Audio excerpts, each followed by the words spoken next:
শরীরটা অনেক খারাপ, তাই ভিডিও আপলোড দিতে আজ অনেক লেট হয়ে গেল। ভয়েস কভারও এই করলাম।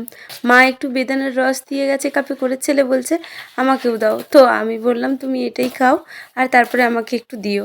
ব্যাস, ও একটু খেলো, তারপর আমাকে দিল আর আমি না ফ্রেশ হয়েই গেছি। এরপর ওকে স্নান টান করিয়ে নিলাম। এদিকে আমাদের মাও স্নান করে নিয়েছে, খাওয়া দাওয়া কমপ্লিট করলো, আমিও তারপরে খাওয়া দাওয়া কমপ্লিট করলাম। ওরা ছাদে চলে গেছে। আমি এই যে অরেঞ্জগুলো নিয়ে ছাদে গেলাম। শীতকালে অরেঞ্জ তো কমন, সব বাড়িতেই থাকবে, ফলগুলো চেঞ্জ হতে থাকে আর কি। এরপর এই যে ঠাম্মি আর ও মিলে গল্প করছে আর অরেঞ্জ খেয়েছে, আমিও গল্প টল্প করলাম। এরপর আমরা এসেছিলাম একটা বার্থডে পার্টিতে।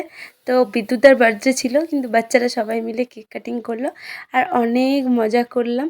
আমাদের এরকম মিট আপ হতেই থাকে আর আমরা অনেক অনেক এনজয় করি। তো শরীর খারাপের জন্য আমি লং টাইম ওদের থেকে ডিসচার্জ ছিলাম, তো আবারও ওদের সাথে হয়ে খুব ভালো লাগছে। আজকের ভিডিওটা এখানেই শেষ করলাম। Thanks for watching. Bye bye.